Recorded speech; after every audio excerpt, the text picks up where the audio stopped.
Assalamualaikum warahmatullahi wabarakatuh. Bismillahirrahmanirrahim. Bapak, Ibu, saudara-saudara sekalian, keimanan seorang anak manusia kepada Allah mantapnya kayak apa, tidak akan diterima iman itu bila mana tidak disertai keimanan dengan kerasulan Nabi besar Muhammad sallallahu alaihi wasallam. Asyhadu an la ilaha illallah tidak akan diterima bila tidak disertai dengan wa asyhadu anna Muhammadar Rasulullah. Bila mana orang itu telah beriman tentang kerasulan Nabi Muhammad sallallahu alaihi wasallam, konsekuensinya dia mesti percaya terhadap apa saja yang diberitakan oleh Nabi Muhammad sallallahu alaihi wasallam dari Allah tentang perkara alam-alam gaib, yakni kategorinya sam'iyat. Sam'iyat yakni perkara yang tidak dilihat oleh mata sekarang, tapi kita dengar dengan dalil-dalil kuat dari Quran dan hadis, yakni tentang hal ikhwal hari kiamat. Maka wajiblah kita percaya tentang adanya hal ikhwal yang terjadi pada hari kiamat yang disampaikan oleh Nabi besar Muhammad sallallahu alaihi wasallam, termasuk kata kitab kita wal mizani dan timbangan amal. Seorang mukallaf yang umurnya 15 tahun ke atas, akalnya sehat, wajib tertanam di dalam hati sanubarinya keyakinan tentang adanya timbangan amal kelak di akhirat. Kita wajib yakin seyakin-yakinnya bahwa timbangan itu ada dan amal itu bakal ditimbang oleh Allah dari apa yang dilakukan oleh manusia, baik amal baik ataupun amal buruk, yang dicatat oleh malaikat Raqib dan Atid dari sejak dia baligh sampai dia meninggal dunia. Semuanya dicatat dalam buku catatan amal, dan ini bakalan ditimbang amalan itu oleh Allah Subhanahu wa ta'ala. Karena itu tentang penimbangan amal ini benar-benar ada, sehingga kita wajib percaya bahwa ada namanya timbangan, dan wajib percaya amal-amal yang dilakukan kita selama di dunia semuanya bakalan ditimbang oleh Allah Subhanahu wa ta'ala berdasarkan dalil baik di dalam Al-Quran maupun di dalam hadis-hadisnya Nabi Muhammad sallallahu alaihi wasallam, termasuk ijma' para ulama-ulama Islam bahwa wal mizanu haqqun, timbangan amal itu benar-benar ada, dan kita punya amalan bakal ditimbang oleh Allah Subhanahu wa ta'ala. Di dalam surat Al-A'raf pada ayat 8, Allah Subhanahu wa ta'ala berfirman, wal waznu yawma idzinil haqq faman thaqulat mawazinuhu faulaika humul muflihun wa man khaffat mawazinuhu faulaika alladzina khasiru anfusahum. Penimbangan itu pada hari kiamat itu benar-benar ada. Faman sakulat mawazinuhu, siapa orang yang berat timbangan amal kebajikannya, maka mereka itulah orang yang sukses kelak di akhirat, beruntung dia. Namun siapa orang yang ringan amal kebaikannya, maka mereka itu orang yang bakal merugi dirinya sendiri. Ayat ini menjelaskan tentang kebenaran adanya timbangan amal. Lalu saudara, pertanyaannya, bagaimana timbangan itu bentuknya? Itu satu. Dua, kapan terjadinya penimbangan itu? Tiga, apa yang ditimbang? Artinya seluruh manusiakah tanpa terkecuali, kayak sirat pertemuan yang lalu, semuanya kudu lewat. Apa ini timbangan ini? Semuanya kudu ditimbang dari amal manusia ini tanpa terkecuali. Lalu bagaimana amalan-amalan apa yang bisa memberatkan timbangan amal kita kelak, supaya kita termasuk orang-orang yang beruntung. Amma man saqulat mawazinuhu fahuwa fi 'ishatin radiyah wa amma man khaffat mawazinuhu fa ummuhu hawiyah wa ma adraka ma hiya narun hamiyah. Ini bagaimana timbangan ini? Kata Syekh Nawawi Al-Bantani, kalau ngomongin timbangan, walahu lisanun, dia ada lidahnya, ada begininya. Ini timbangan. Kalau tahu timbangan emas, no, ibu-ibu tuh suka toko emas tuh ada 2 piring, ada begininya, ada bandul nanti satu. Nah ini ada lidah, ada lidahnya, lalu ada piringnya 2, piring kanan dan piring kiri. Piringnya, jadi ini timbangan, ini piring, ini ada gandul, ada begininya. Dah besok pagi main ke toko emas, nanya-nanya aja berapa segramnya, berapa ini, coba yang ini ditimbang. Padahal mau ngingetin timbangan amal. Timbangan, oh kayak begini, nggak jadi, duitnya kurang nanti aja. Padahal pengen tahu timbangan kayak timbangan emas tuh bagaimana, lihat aja di toko emas. Ono aja no, di Kreosi perempatan itu kan ada toko-toko emas itu ada. Begitu.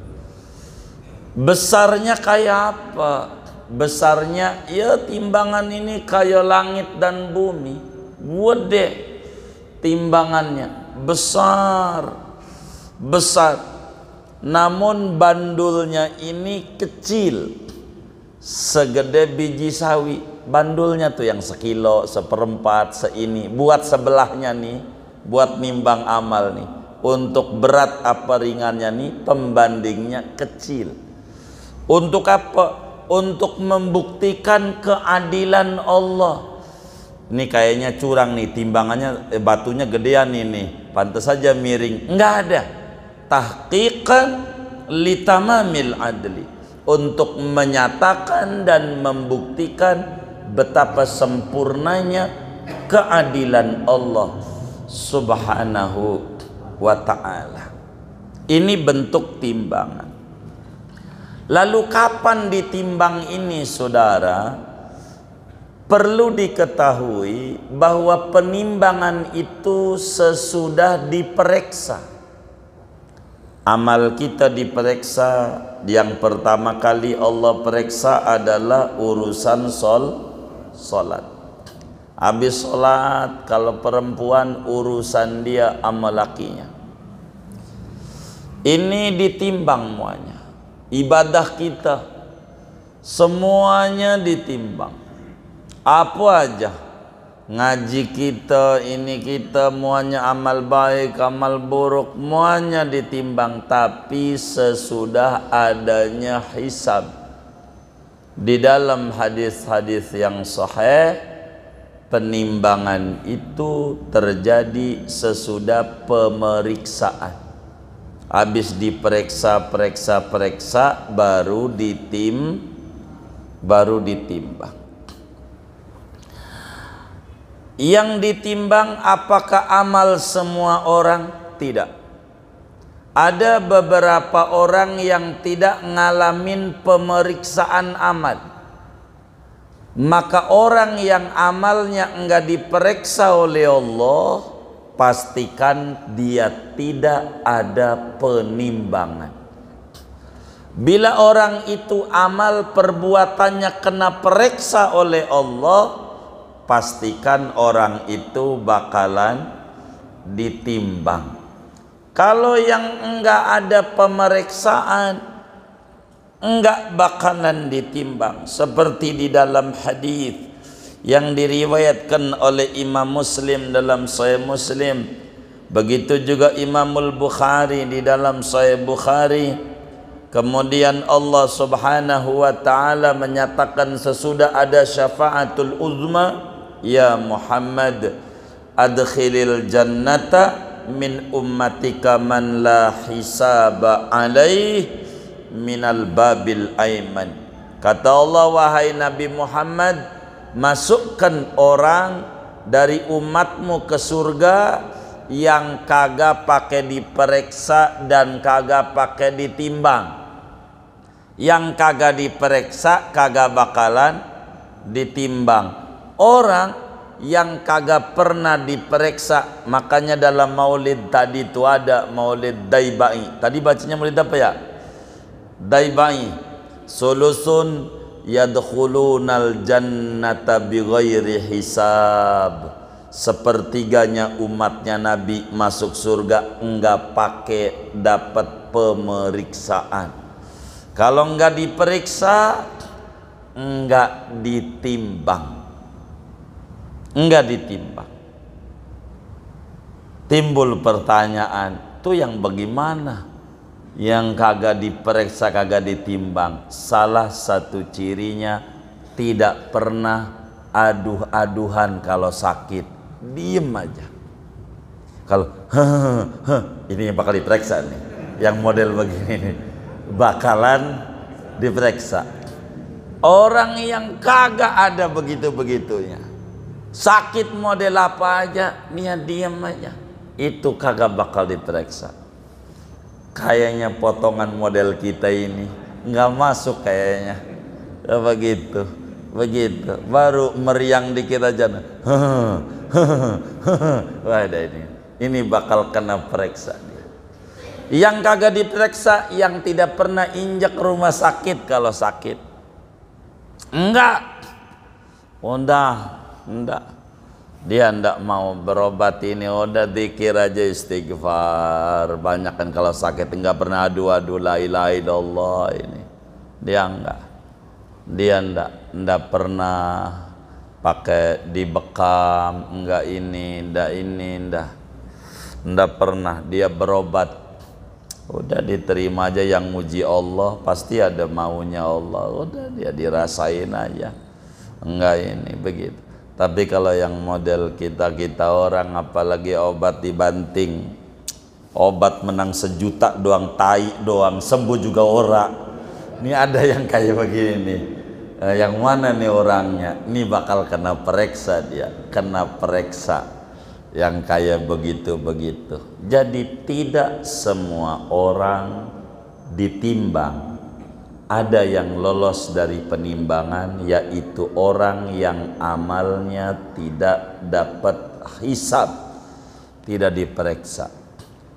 Bagi orang yang amalnya kena periksa oleh Allah, Abu Bakar Siddiq radhiyallahu ta'ala an adalah imamnya bagi orang yang tidak dihisab. Abu Bakar waktu di Goa Sur dicatek ular, diam aja, enggak ada, enggak. Nabi tiduran di pahanya, enggak, gitu. Cuman karena air mata netes aja kena pipinya Nabi. Nabi nanya, kenapa ente meringis? Enggak pernah. Catek ular dijampe sama Nabi, enggak ada suara apa, enggak ada, begitu, enggak ada. Itu Abu Bakar dan membawahi 70.000 orang yang tidak kena periksa dan yang model begini masuk surganya duluan. Jadi yang tidak diperiksa adalah orang yang amalnya tidak ditimbang, tidak ditimbang. Begitu. Itu dia tidak kena periksa, maka dia enggak bakal kena penimbangan. Selebihnya semuanya bakalan diperiksa dan ditimbang oleh Allah Subhanahu wa taala amalan. Bagaimana orang kafir, mau dia mukmin, mau dia kafir, semuanya amalannya ditimbang. Kan udah pasti wong dia kafir, ngapain pakai ditimbang? Litahqiqil adli, karena Allah menegakkan keadilan, biar dia tahu. Maka orang mukmin saja masih ada yang kena timbang, apalagi orang kafir. Ditimbang semuanya. Dalam suratul Anbiya Allah Subhanahu wa taala jelaskan, wa nadha'ul mawazinal qist, kami pasang timbangan-timbangan keadilan. Mau mukminkah dia, mau kafirkah dia, semuanya ditimbang kecuali orang-orang yang dikecualikan, yaitu orang yang tidak mengalami pemeriksaan, maka dia tidak akan ditimbang. Lalu apa yang ditimbang, saudara? Ini memang ulama-ulama ahlus sunnah wal jamaah berbeda-beda pandangan. Ada yang mengata yang ditimbang itu amalannya, dan ada yang mengata yang ditimbang adalah buku catatan amal yang ditimbang.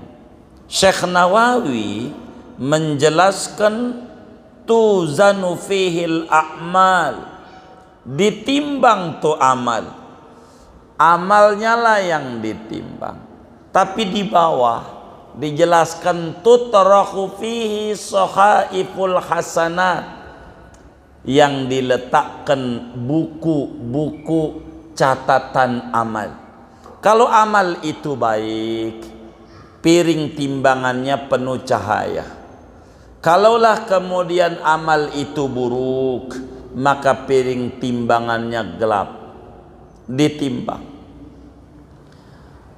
Maka penimbangan ini bila mana hasilnya berat, amal baiknya berat, amal baiknya dia surga.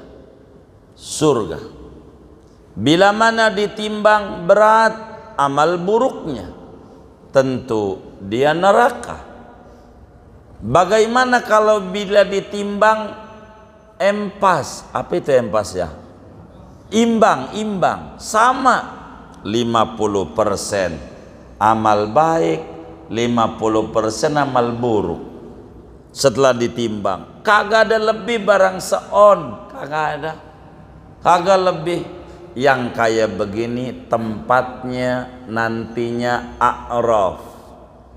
Ada tempat di akhirat namanya Al-A'raf, tempat bagi orang yang amalnya pas.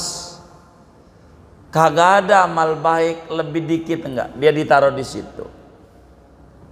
Tempat antara surga dan neraka namanya A'raf. A'raf. Kerjaannya apa nih yang di A'raf ini? Nangis ketawa, nangis ketawa, itu aja. Dikit-dikit nangis, dikit-dikit ketawa, dikit-dikit nangis ketawa, pokoknya tangis dan tawa. Kalau dia ngelirik yang di neraka disiksa, dia nyengir alhamdulillah. Kalau dia ngelirik yang kanan, lihat orang di surga, dia nangis sedih. Jadi sedih senang, sedih senang. Dan yang di A'raf inilah yang paling dulu kelak dimasukkan ke dalam surga. Baru kemudian yang di neraka, yang nyebur di siratnya terakhir, kemarin udah diterangkan pada ngaji yang lalu. Inilah bakal ditimbang tuh amalan. Maka dijelaskan di sini, wa tutrahu fihi sohaiful hasanat fi suratin hasanah. Ditaruhlah pada timbangan itu buku-buku catatan kebaikan pada bentuk yang cakep, pada piring yang dari cahaya. Fayasqulu bihal mizan, maka timbangan jadi berat. Tentu dengan anugerah dari Allah Subhanahu wa taala. Dia surga. Surga. Kalau berat, maka disebut wa amma man saqulat mawazinu fahuwa fi isyatin radiyah, pada kehidupan yang diridhai, yakni isyatin radiyah itu masuk ke dalam masuk dalam surga karena amalnya baik. Begitu amal baik ini. Jadi yang namanya timbangan itu benar-benar bentuknya kalau di kita kayak piring emas, kayak timbangan emas, hanya besarnya segede lapisan bumi dan langit, bandulnya kecil segede biji sawi. Kemudian ditimbangnya sesudah diperiksa, baru kemudian ada penimbangan amal. Kemudian kita wajib yakini, seyakin-yakinnya tidak semua orang ditimbang. Ada orang-orang yang lolos dari penimbangan, yaitu orang yang masuk surga tanpa dihisab terlebih dahulu. Maka penimbangan itu menurut ulama Ahlus Sunnah wal Jamaah tidak ada penimbangan amal.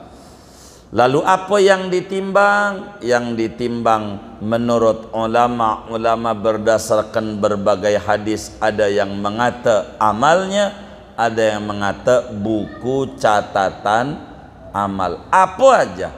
Kita selama di dunia ini jadi artis, tidak ada yang gak jadi artis. Disoting oleh, ada videonya, ada shotnya oleh Raqib Atid.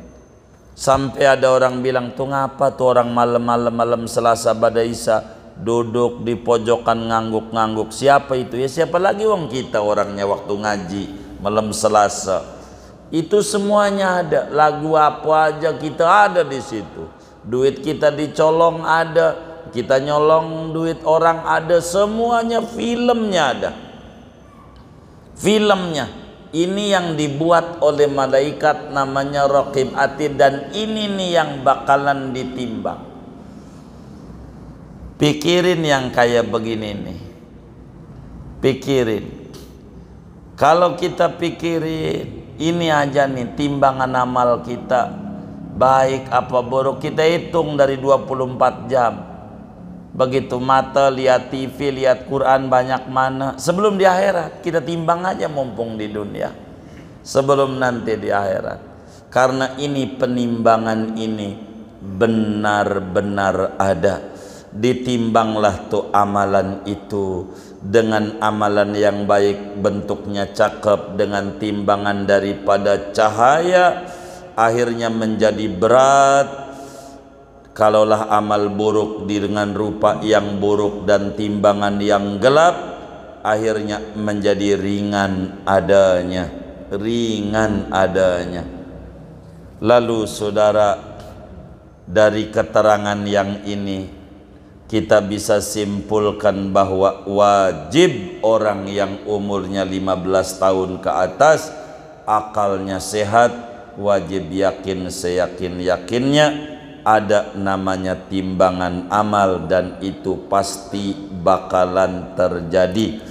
Lalu amalan apa yang bisa membuat timbangan kebaikan kita menjadi berat?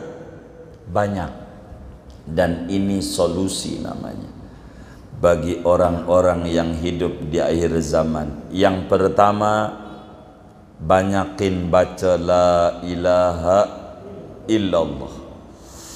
Kalau kita banyak baca la ilaha illallah, setidak-tidaknya 300 kali sehari semalam, meski dikredit, emang mukanya demen kredit, habis dohor 60, asar 60, maghrib, isya, subuh 6 kali 5, kan 300 ya, 60 tuh 300. Baca la ilaha illallah, la ilaha illallah. Ini memberatkan timbangan amal kalau orang baca la ilaha illallah.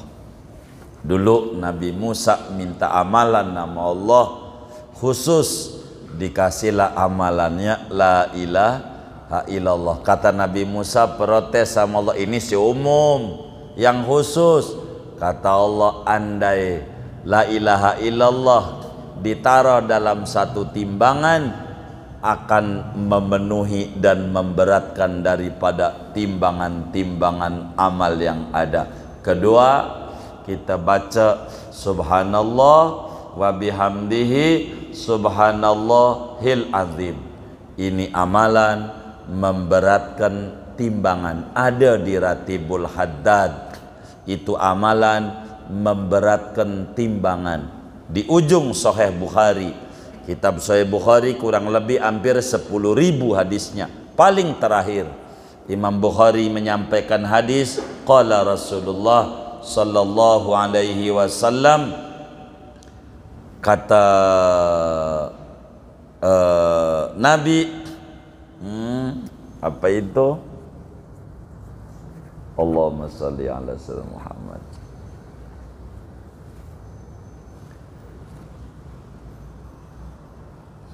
Habibatani la rahman, saqilatani fil mizan, khafifatani ala lisan, subhanallah wa bihamdihi subhanallahil adzim. Kalimatani, kata Nabi, kalimatani khafifatani ala lisan, saqilatani fil mizan, habibatani ila rahman, subhanallah wa bihamdihi subhanallahil adzim. Ada dua zikir.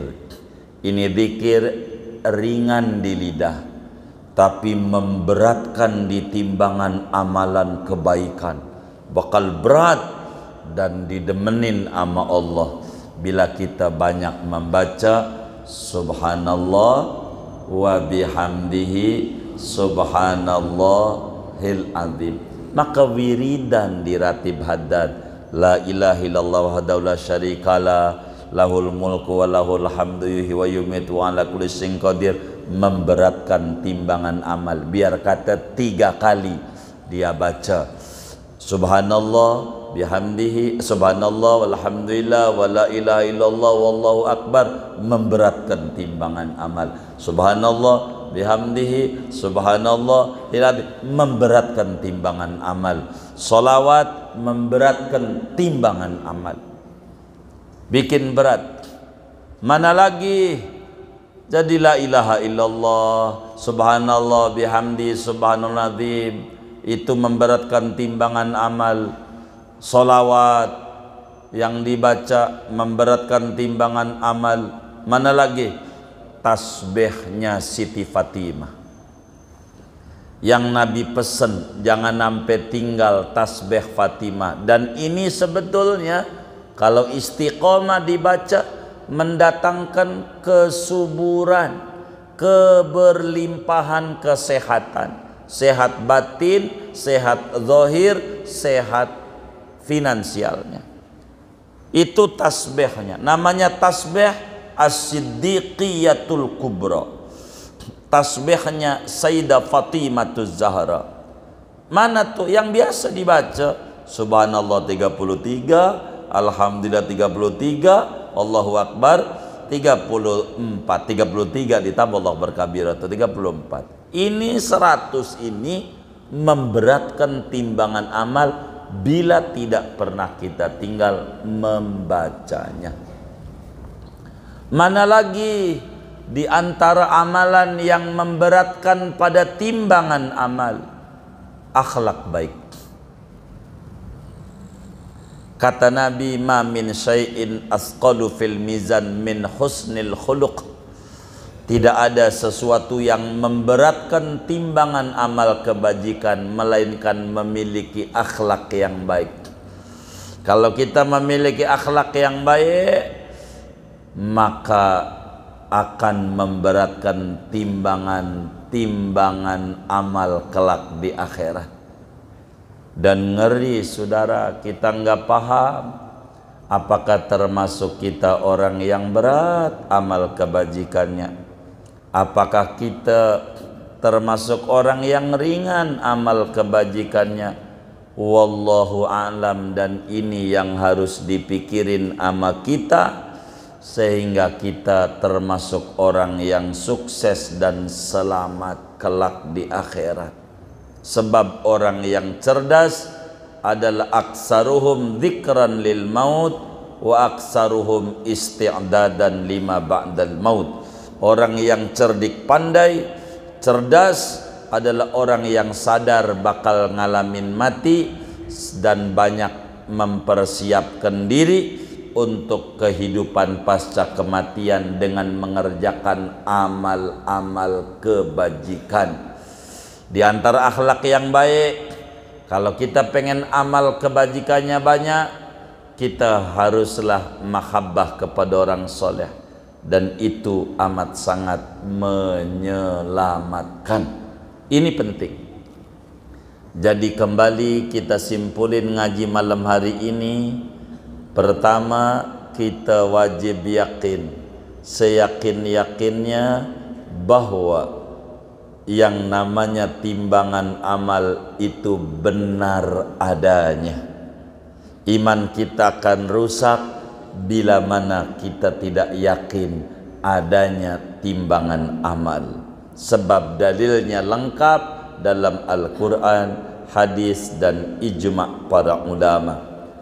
Kedua, kita wajib yakin bentuknya timbangan kalau di kita seumpama gambarannya kayak timbangan emas, hanya gedenya piringannya segede bumi, segede langit. Namun bandul pembandingnya kecil sekecil biji sawi. Kita wajib yakin, seyakin-yakinnya tidak semua muslim ditimbang amalnya. Ada yang lolos dari penimbangan, yaitu orang yang amalnya tidak mengalami pemeriksaan. Orang kafir sama, jin sama, mengalami penimbangan seperti umumnya kita orang beriman. Kemudian itu yang ditimbang adalah buku catatan amal yang dicatat oleh Raqib, oleh Atid alaihi wassalam. Ini wajib kita yakini. Bila kita meyakini ini, kita akan berupaya. Timbul pertanyaan, apa yang harus dilakukan supaya timbangan amal kita masuk pada fa amma man saqulat mawazinuhu. fahuwa fi isyatin radiyah. Bagaimana nih biar isyatin radiyah pada kita? Maka banyaklah aurad, azkar yang betul-betul memberatkan timbangan amal kita. Membaca kalimatul ikhlas, la ilaha illallah, memberatkan timbangan amal. Membaca subhanallah wa bihamdihi subhanallahil azim, ini juga memberatkan timbangan amal. Membaca tasbih Sayyidah Fatimah Zahra yang dibimbing langsung oleh abahnya baginda Nabi besar Muhammad sallallahu alaihi wasallam, ini pun juga memberatkan timbangan amal. Baca salawat, ini juga bakalan memberatkan timbangan amal. Kalau kita rajin baca salawat, lalu kemudian itu berakhlak yang baik, ini juga termasuk memberatkan timbangan amal. Termasuk di dalamnya demen nyolatin jenazah, nganterin jenazah ke kuburan. Sebab kata Nabi, bila orang nyolatin jenazah, mau dia kenal dikasih ganjaran 1 kirat. Sekirat itu segede gunung Uhud, gede banget tuh di Madinah. Bila dia nganterin habis nyolatin ampe kuburan, nganterin, dikasih lagi ganjaran oleh Allah segede 1 kirat, segede gunung Uhud. Kalau kemudian udah nganterin, nemenin sampai kelar penguburan, dikasih lagi sekirat. Dan ini bisa memberatkan daripada timbangan-timbangan amal-amal kebajikan seorang muslim.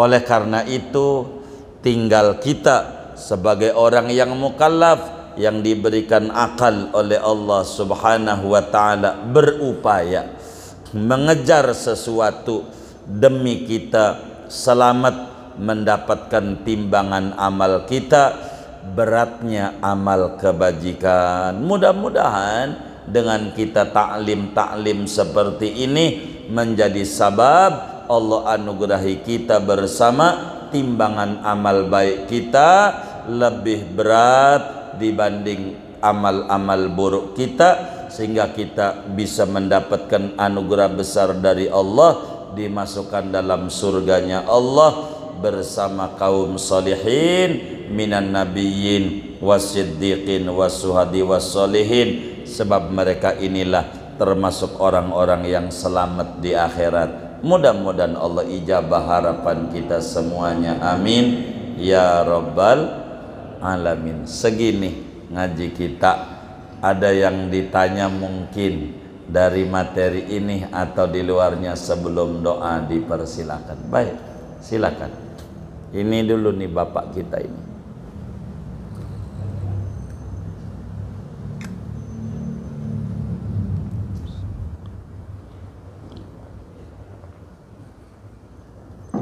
Assalamualaikum warahmatullahi wabarakatuh. Waalaikumsalam.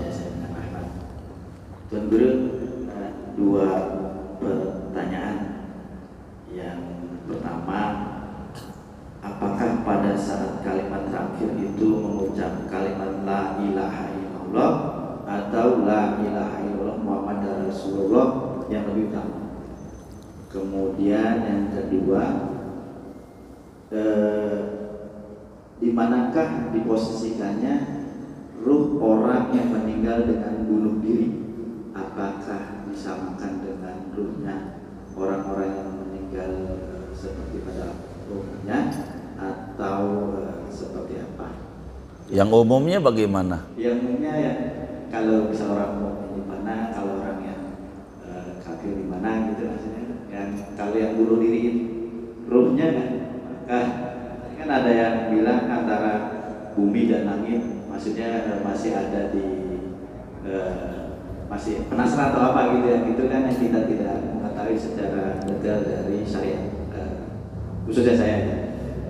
Iya, kurang lebih itu Ustaz Guru, 2 pertanyaan itu. Iya.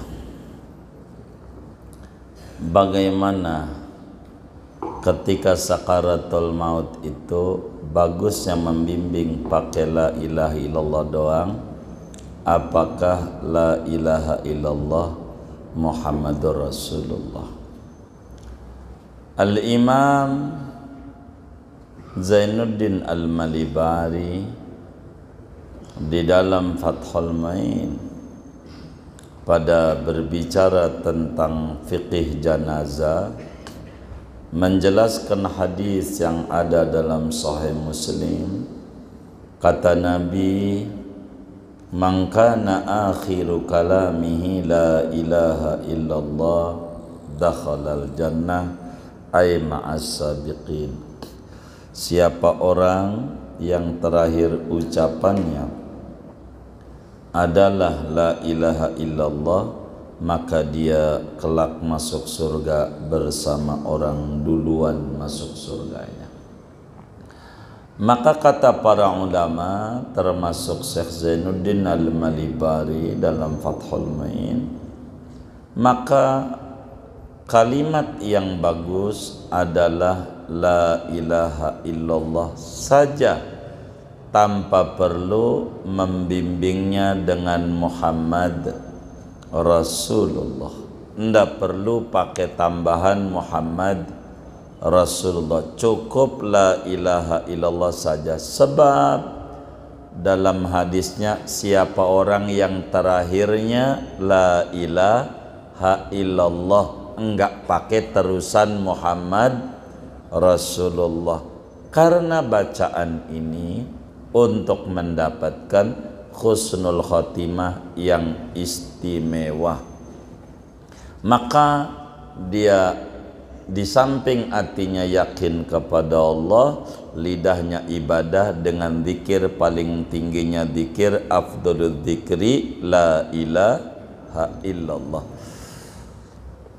Adakah yang bagus ditambah dengan Muhammad Rasulullah? Dalam lanjutannya Syekh Zainuddin Al-Malibari ada, yaitu orang kafir.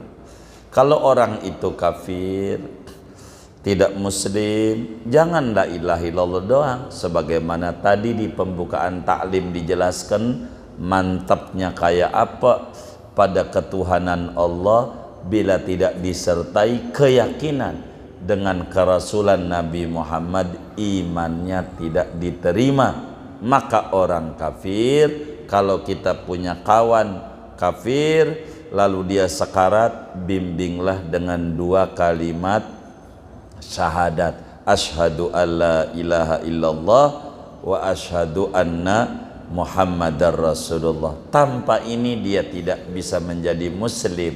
Oleh karena itu, kalau orang itu kafir, jangan la ilaha illallah saja, harus disertai dengan Muhammad Rasulullah. Adapun kalau muslim, tidak perlu pakai Muhammad Rasulullah, sebab bukan untuk mengislamkan dia, akan tetapi untuk mengejar fadilah, mendapatkan husnul khatimah dalam derajat husnul khatimah yang amat sangat istimewa.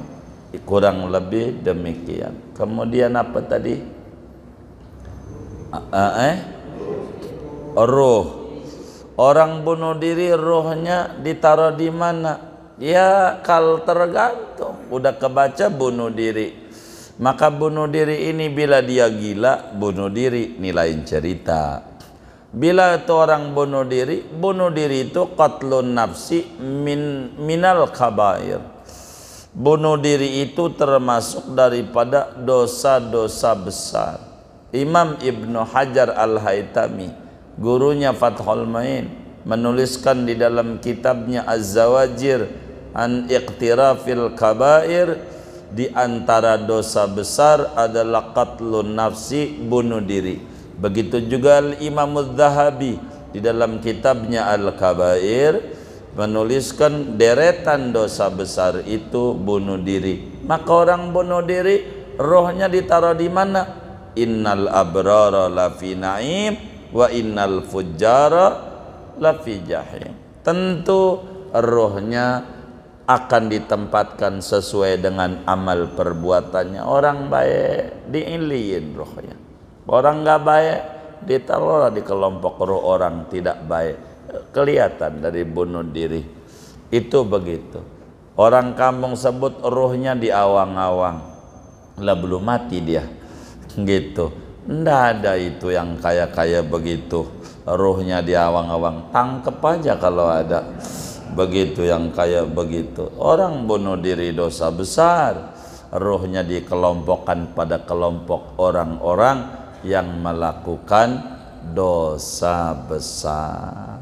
Kelompoknya kurang lebih demikian. Wallahu alam. Baik. Assalamualaikum warahmatullahi wabarakatuh. Waalaikumsalam. Ustaz, orang yang mati syahid karena kebakaran, tenggelam atau dibunuh orang itu untuk umum semua orang Islam atau orang-orang khusus yang ahli taat? Yang apanya? Mati syahid karena tenggelam, kebakaran, orang terbakar. Iya. Dan orang dibunuh itu katanya mati syahid. Itu untuk orang-orang seluruh orang Islam atau karena khusus orang-orang ahli taat yang mati syahid? Orang Islam Atau hanya orang-orang taat aja? Karena banyak orang Islam yang ahli maksiat tapi dibunuh orang. Oh, syahid ini kan ada tiga, ada syahid dunia, ada syahid dunia, ada syahid akhirat, ada syahid dunia akhirat. Orang-orang yang mendapatkan syahid akhirat, artinya syahid akhirat tuh di akhiratnya akan dikelompokkan pada kelompok mati syahid. Adapun proses dunianya normal sama seperti orang bukan mati syahid. Ini namanya syahid akhirat.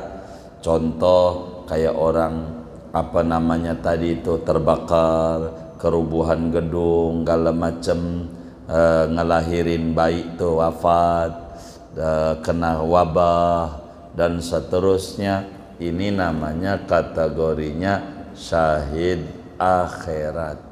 Artinya di akhirat bakal dikelompokkan pada kelompok orang mati syahid. Proses dunianya sama seperti kita kudu dimandikan, dikafani, disolatkan, dikubur. Lalu timbul pertanyaan, ini yang syahid ini siapa? Orang kafir juga? Lah kagak, kalau kafir mah dia sangit. Apa namanya? Apaan? Sangit. Begitu, sangit. Begitu, bukan syahid dia, bukan syahid. Begitu, bukan syahid. Orang yang tabrak kereta syahid, dilihat. Begitu, tabrak kereta kalau dia bunuh diri, begitu, itu aja udah dosa. Sangit. Begitu, sangit. Ini kan urusan akhirat, kelihatan bunuh diri, kerubuhan gedung, semuanya di akhirat bisa saja mendapatkan syahid kalau dia benar. Kalaulah dia lagi sholat di masjid, masjidnya goyang, ada gempa, dia diem aja, ini sangit. Kalau ada gempa dia lari, kalau lari kerobohan juga udah ikhtiar, baru namanya syahid. Begitu.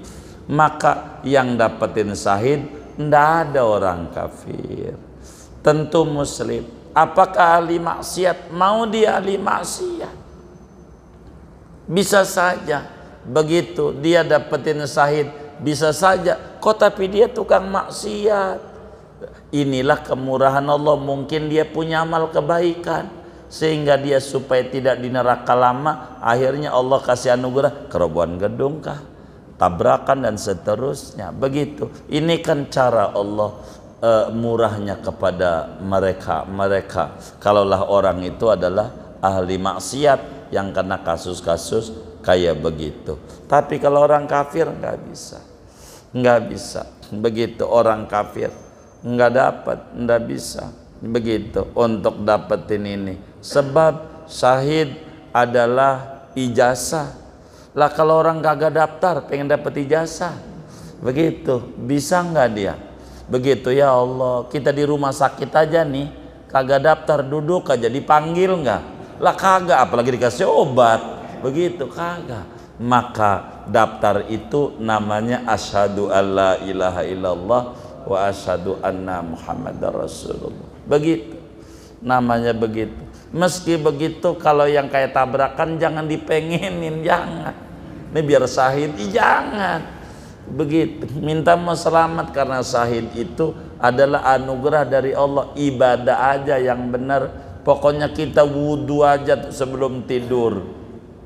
Mati kita kemudian saat tidur syahid.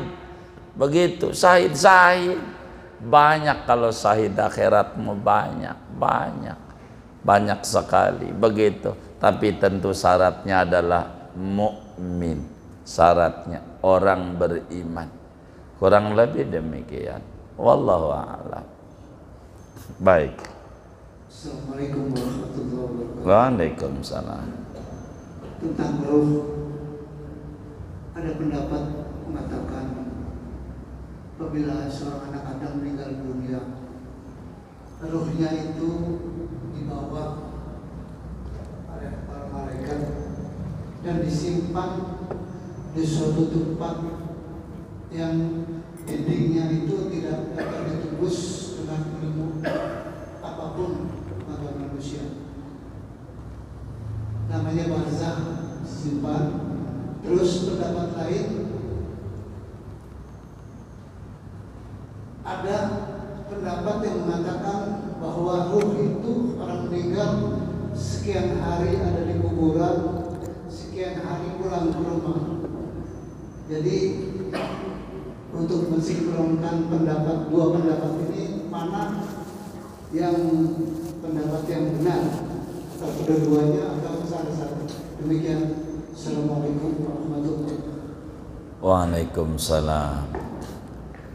Barzakh adalah dinding penghalang antara dunia dan akhirat. Orang kalau dia meninggal dunia, maka posisi dia namanya di alam barzakh. Orangnya, posisi dia namanya posisi di barzakh. Dunia bukan, akhirat belum. Bila kita mengikut kepada pendapat bangkitnya dari kubur, itulah permulaan akhirat. Sehingga alam kubur bahasa lainnya alam barzakh. Apa tuh barzakh? Dinding penghalang yang gak bisa ditembus dari dunia, gak bisa ditembus di akhirat. Ini beda alam. Maksudnya begitu. Ini posisi orang kalau sudah mati, nama posisinya namanya di alam barzakh. Ruhnya bagaimana? Ruhnya, maka ruhnya orang itu sebagaimana dijelaskan juga oleh Al-Imam Abdul Laith As-Samarqandi di dalam Tanbihul Ghafilin. Saat orang itu wafat, kata Rasulullah sallallahu alaihi wasallam, maka didatanginlah oleh malaikat. Malaikat datang. Tergantung orangnya. Kalau dia orang baik, disiapkan kain kafan dari surga untuk membungkus ruhnya. Dicabutnya dia dengan cabutan yang amat sangat lembut seperti rambut yang ada pada adonan tepung. Ini ada adonan tepung bikin pisang molen, ada rambutnya, dicabut rambut, itu adonannya goyang enggak? Enggak. Inilah orang baik. Dicabutnya nyawanya enggak berasa dia, maka matinya senyum. Ada yang matinya itu menangis, terharu melihat surga karena enggak berasa dia dicabut. Maka dibungkuslah itu ruh oleh malaikat. Ruh dibawalah ruh itu ke langit, dibawa keliling, keluarganya pada nangis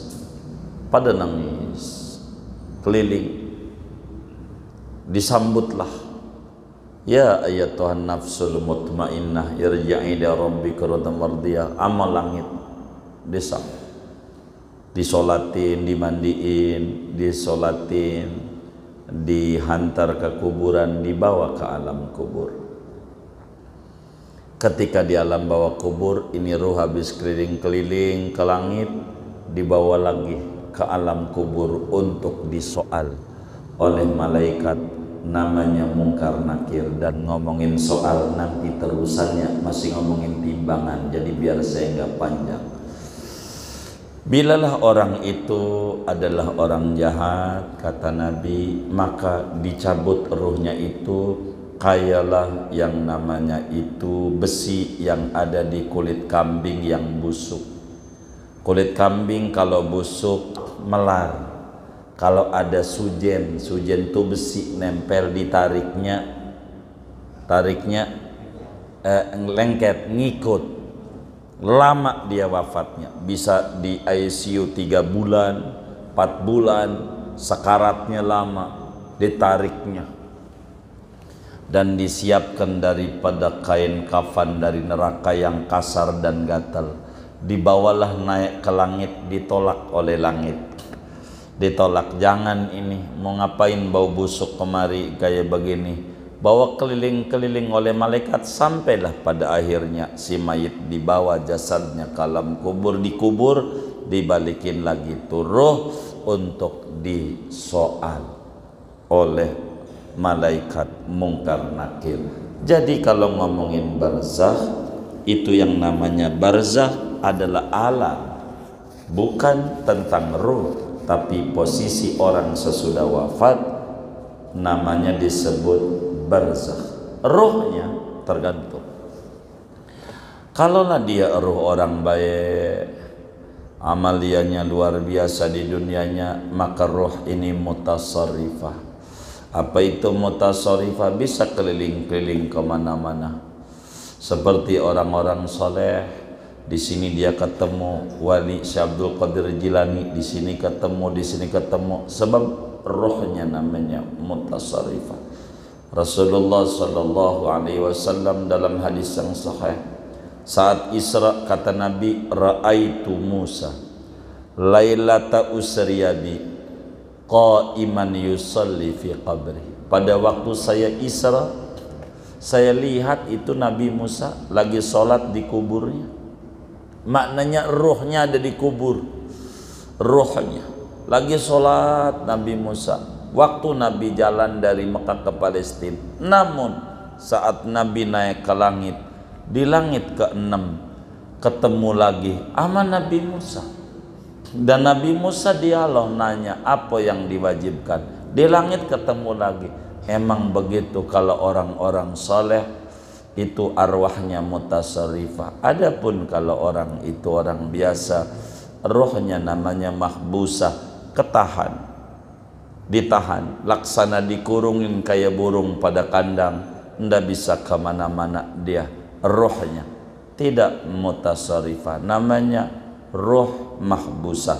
Hal ini dijelaskan panjang oleh Imam Ibnul Qayyim Al-Jauziyah di dalam kitabnya Ar-Ruh, dengan amat sangat detil berbicara tentang posisi ruh ini.